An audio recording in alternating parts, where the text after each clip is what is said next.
为何每年放春假，就是每年4月的时候，清明节的时候，我都特别容易咳嗽呢？各位朋友，大家好。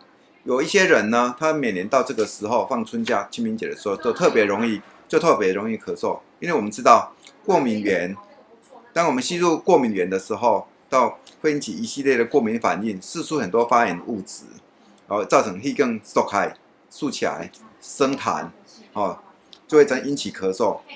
所以说我们在4月的时候，你可能平常都不会有怎么样，但是这个时候就特别有咳嗽的情况，都咳不好，就是因为这个原因。因为到这个时候，你可能空气中有一些特别的花粉，尤其是南部有一种叫狗牙根的草粉，特别引起啊。那这个时候呢，可以吸一点药，吃个新柳、益生菌都有帮忙。